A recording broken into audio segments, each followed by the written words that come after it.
Guys, ito yung nabili natin na battery charger, napakaganda niya. So automatic identification siya kung 12 volt or 24 volt yung china-charge ninyo.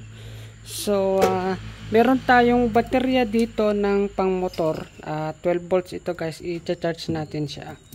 So ang procedure pag ginamit mo ito guys, wag nyo munang isasaksak yung output ng charger sa baterya pag kinarge nyo siya. So ang gawin ninyo is isaksak nyo muna yung charger dun sa outlet. So bago nyo ilagay ito sa battery mga idol, no? So as per instruction nitong charger, no? So 800 amperes siya, tapos meron siyang charging indicator, reverse connection kapag baliktad yung polarity mo, madedetect niya. So 12 volt or 20 volt indicator.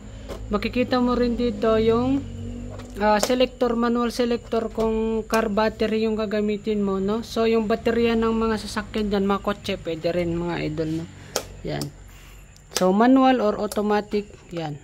So bago nyo siya isaksak, tandaan nyo, wag nyo pagdidikintitin to kasi merong output ito, no? So paghiwalayin nyo lamang yung positive sa negative, tapos isaksak natin ito sa outlet mga boss. Sing. Ayan. So kita nyo, nag power on na siya. Ayan. So kitang-kita ninyo, ano siya, 12 volt kaagad yung default na nakalagay dyan siya. Kasi inon natin is motorcycle yung sinelect natin dyan, no? So kung car naman yan, siguro mag ano yan sa may 24 volts. Pero automatic identification naman siya, no? Ayan. So ikakabit na natin yung ating mga terminal. Ayan. So nakabit na natin siya. Makikita ninyo gagana na siya, yung mayroong fan yan, gagana na kaagad yung fan yan. So check natin yung display niya.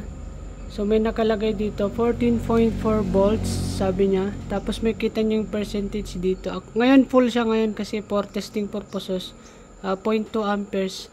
Kasi nga full kasi yung baterya natin, no? So for demonstration purposes lang. Pero kung lobat yan, may kita nyo to, nagpa-flash yan, makikita niya yung percentage kung gano'n na yung charging.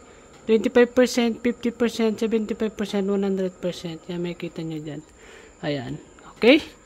So sulit na sulit ito mga boss. Napakagaan din niya. Napakaganda niyang gamitin. Kapag kayo mga nalulobat yung mga motor nyo, yung sumasakyan ninyo, pwede pong gamitin itong charger na to. So ano pinantay ninyo, check nyo yung link natin, may naka-attach po sa link natin, no? Meron din tayo sa TikTok shop at saka sa Shopee. So meron po tayo nyan guys.